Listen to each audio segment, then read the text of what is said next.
Hello students, welcome back to a new special video of English. आज के इस session में इंग्लिश के दो वर्ड्स के बारे में सीखेंगे जिनको लेकर हमेशा कंफ्यूजन होती है स्टूडेंट्स की।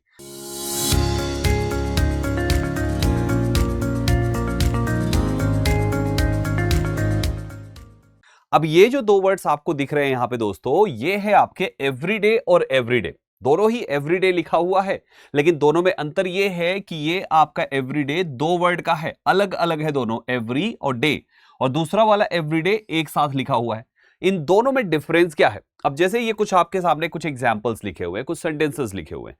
पहला सेंटेंस है शी प्रैक्टिसेस योगा। अब यहां पे आपको लिखना है एवरीडे टू स्टे फिट, यानी वो प्रतिदिन फिट रहने के लिए योगा करती है। अब इसमें उस एवरीडे में ये वाला एवरीडे लिखेंगे कि वो वाला एवरीडे लिखेंगे? ऐसे ही दूसरा वर्ड है these are my everyday clothes, में कौन वाला एवरीडे इस्तेमाल किया जाएगा? We talk on the phone everyday, कौन सा एवरीडे यहां पर आएगा? Traffic jams are an everyday problem in big cities. So इसी तरीके से ये बाकी के इन सभी सेंटेंसेस में आई होप अभी आपको कंफ्यूजन हो रही होगी और समझ में नहीं आ रहा होगा कि कौन वाले में कौन सा एवरीडे फिल करें। दोस्तों, मेरा नाम है संदीप केसरवानी। अगले कुछ ही मिनट्स में इन दोनों का 100% आपके दिमाग में लेके बैठ जाऊंगा और फिर आप इन सभी क्वेश्चंस को चुटकियों में कल के बैठ जाएंगे। दोस्तों, तो आइए शुरुआत करते हैं आप सभी के लिए एवरीडे के कॉन्सेप्ट्स को। सबसे पहले हम बात करेंगे एवरीडे, जहां पे ये दोनों अलग अलग होते हैं, यानी एवरी एक वर्ड है और डे दूसरा वर्ड है। जब ये दो शब्द का है तब इसका मतलब और यूज क्या है, आइए समझते हैं। एवरीडे जो कि एक टू वर्ड्स है दोस्तों, इज एन एडवर्बियल फ्रेज, यानी यह एक एडवर्ब की तरह काम करता है। जिसमें दोनों अलग अलग है, दो वर्ड का है, वो एक एडवर्ब की तरह काम करता है और इसका मतलब होता है प्रत्येक दिन या तो रोजाना। जब भी प्रत्येक दिन या रोजाना के सेंस में आपको बोलना हो तो आप एवरी डे अलग अलग आपको उसको लिखना होगा। इसको एग्जाम्पल से समझते हैं। जैसे I go for a walk every day, यानी मैं प्रतिदिन वॉक के लिए जाता हूं। तो यहां पर आप प्रतिदिन के सेंस में आप एवरीडे का यूज कर रहे हैं।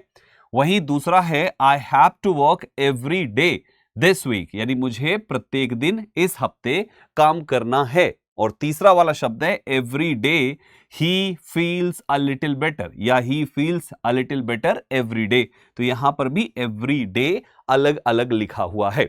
आप तीनों ही सेंटेंस में देखेंगे तो एवरी डे को एक एडवर्ब की तरह इस्तेमाल किया गया। जैसे I go for a walk, अब आपने लिखा आई गो फॉर अ वॉक, तो जाता हूं मैं कब कब जाता हूं? एवरी डे जाता हूं। अर्थात आप एक तरीके से जाने के लिए इस्तेमाल कर रहे हैं एवरी डे, जो टाइमिंग को दर्शा रहा है।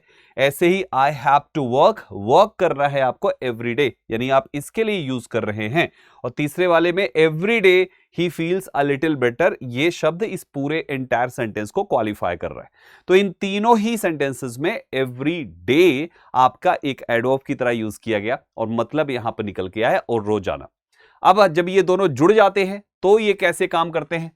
जुड़ा हुआ ये शब्द एवरीडे एक सिंगल वर्ड होता है दोस्तों। इसका मतलब होता है ऑर्डिनरी या तो यूजुअल, जो कि सामान्य या रोजमर्रा का। सामान्य तरीके से या तो रोजमर्रा की चीजें अगर होती है तो उसको भी हम एवरीडे शब्द बोलते हैं, और ये एवरीडे जुड़ा हुआ होता है।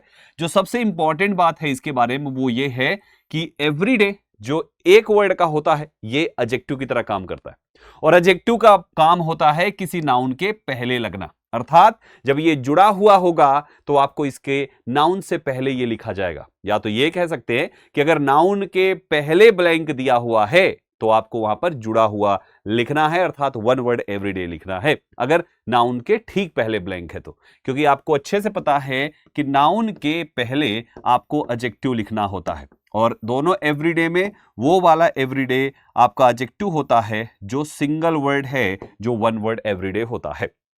अब जैसे these shoes are for everyday use, यहां पर इस यूज जो कि एक नाउन है उसके पहले आपने एडजेक्टिव बना के यूज किया। इसका मतलब क्या हुआ?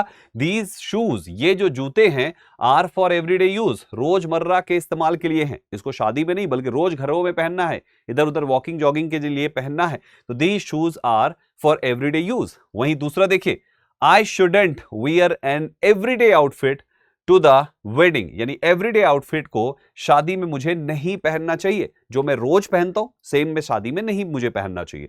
तो आप यहां भी देखेंगे तो आउटफिट जो एक नाउन है, आपने नाउन से पहले एवरीडे लगाया। और तीसरा sentence, don't use the everyday dishes, once again dishes एक नाउन है और उसके पहले एवरीडे एडजेक्टिव बन गया।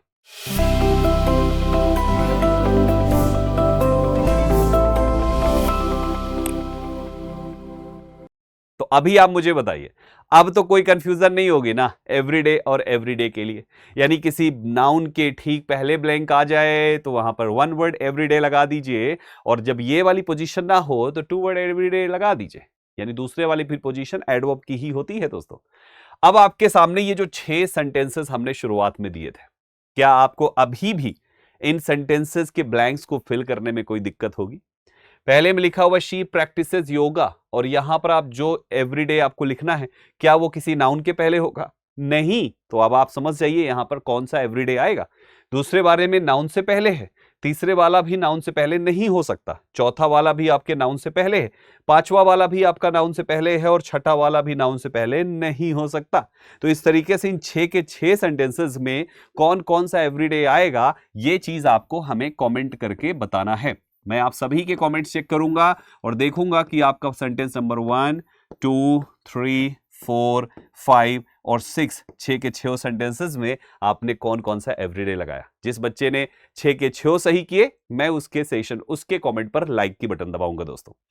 जैसा कि आपको मैंने बताया, मेरा नाम है संदीप केसरवानी। ऐसे ही शानदार वीडियोस या इंग्लिश को आसान बना के आपके लिए मैं हमेशा लाता रहता हूं, और आप मेरी क्लासेस को देख सकते हैं दृष्टि एसएससी यूट्यूब चैनल पे। मेरी लाइव क्लास भी यहां पर होती है 11:30 बजे। अगर आप मेरे साथ 11:30 बजे डेली अटेंड करते हैं, मेरे साथ जुड़ते हैं, तो इंग्लिश का हर टॉपिक आप यहाँ पे लाइव भी पढ़ सकते हैं। जरूर अटेंड करिएगा इस चैनल पे लाइव दोस्तों। इसके अलावा आपको फाउंडेशन बैच दृष्टि लर्निंग ऐप पर आया हुआ है। अगर इसके बारे में कोई इंक्वायरी करनी है तो नंबर पे कॉल करके आप पूछ भी सकते हैं। ठीक है दोस्तों, तो ये था आज के एवरीडे सेशन पे सारी के सारी इंपॉर्टेंट बातें।